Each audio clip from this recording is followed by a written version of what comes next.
नमस्कार, तुम्हा सर्वांचं आपल्या चॅनलमध्ये पुन्हा एकदा खूप खूप स्वागत. आज आपण आपल्या चॅनलवर पाहणार आहोत अतिशय झटपट होणारे तळणीचे मोदक. बनवायला सुद्धा सोपे आहे आणि फार जास्त वेळ खर्च न करता अतिशय पौष्टिक असे हे मोदक आहेत. सर्वात आधी मोदकाचं आपण सारण बनवून घेऊया. यासाठी इथे काही साहित्य घेतलेलं आहे आणि सर्व साहित्याची नोंद मी डिस्क्रिप्शन बॉक्समध्ये देत आहे. सर्वात आधी काही ड्रायफ्रूट मिक्सरच्या भांड्यामध्ये टाकून थोडेसे क्रश करून घेते. इथे ड्रायफ्रूट म्हणून मी काजू आणि बदाम वापरले आहेत. याऐवजी तुम्हाला आवडेल ते ड्रायफ्रूट तुम्ही इथे वापरू शकता किंवा यापेक्षाही जास्त ड्रायफ्रूटचा वापर तुम्ही नक्कीच करू शकता. हे सर्व तुमच्या आवडीवरती अवलंबून आहे. सर्वात आधी कढईमध्ये आपण 2 टेबलस्पून एवढं तूप टाकून घेतलेलं आहे आणि तूप गरम करून मोजून घेतलं आहे. तूप छान असं गरम झाल्यावरती यामध्ये आपण रवा टाकून घेऊया. इथे पाऊण वाटी रवा वापरत आहे आणि रवा छान असा बारीक आहे. याला 0 नंबरचा रवा म्हणतात आणि अशाच पद्धतीचा रवा आपल्याला इथे वापरायचा आहे. हा रवा आपण छान असा मंद आचेवर आणि थोडा रंग बदलेपर्यंत भाजून घेऊया.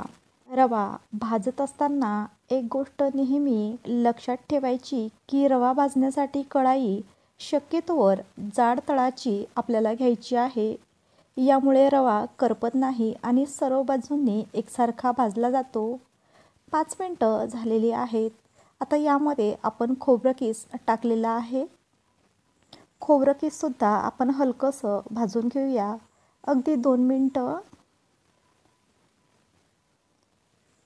2 मिनटानंतर आपलं खोबरं किस भाजून झालं आहे. यामध्ये आपण वेलायची पावडर टाकलेली आहे आणि छान असं मिक्स केलेलं आहे.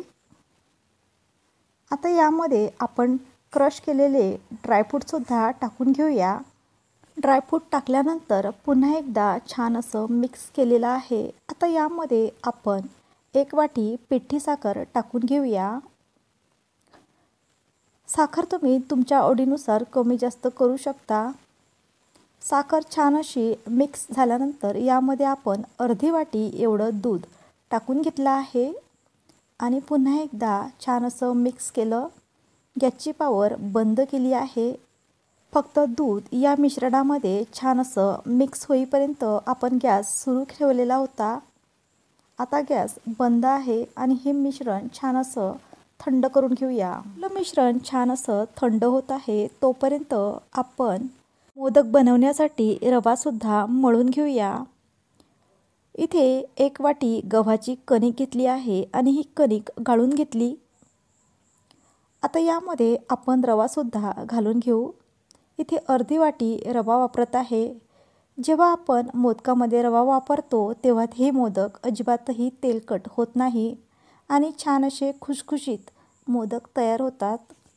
रव्यामुळे मोदक कुरकुरीत तयार होतो, अजिबातही चिवट तयार होत नाही. म्हणून रवा आपल्याला नक्की वापरायचा आहे.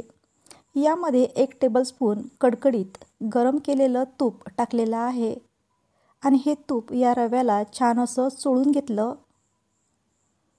मध्येच मी चवीनुसार थोडं मीठ घातलेलं होतं. थोडं थोडं पाणी टाकून आपण हे पीठ मळून घेऊया.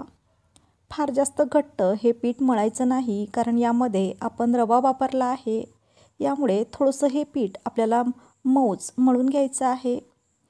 अर्ध्या तासासाठी हे पीठ मी झाकून ठेवते आणि अर्ध्या तासानंतर बघू शकता आपलं सारणसुद्धा छान असं थंड झालं आहे आणि आपलं पीठसुद्धा छान असं मुरलेलं आहे.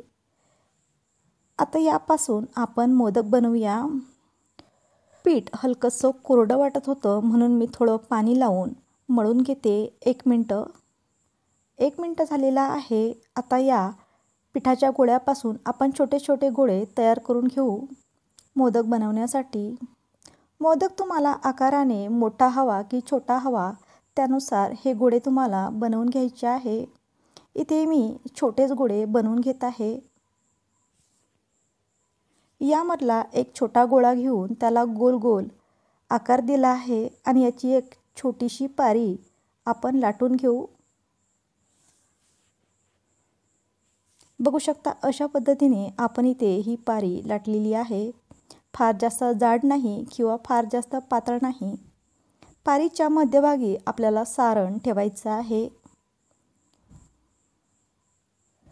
आणि पारीला अशा पद्धतीने छान अशा प्लेट्स बनवून घ्यायच्या आहे. व्हिडिओमध्ये दाखवलेल्या पद्धतीने सर्व बाजूंनी आपल्याला छान लहान लहान प्लेट बनवायच्या आहेत. सर्व लहान लहान प्लेट बनवल्यानंतर ह्या सर्व प्लेट आपल्याला एका जागी आणण्याचा प्रयत्न करायचा आहे. बघू शकता व्हिडिओमध्ये दाखवलेल्या पद्धतीने आपण ह्या सर्व प्लेट एका जागी आणलेल्या आहेत आणि बघू शकता किती झटपट आपला हा मोदक इथे तयार झाला आहे. आणि एकदा हे मोदक तयार केल्यानंतर तुम्ही 8 दिवसपर्यंतसुद्धा स्टोअर करून ठेवू शकता. दुसरीसुद्धा पद्धत तुमच्यासोबत शेअर करत आहे.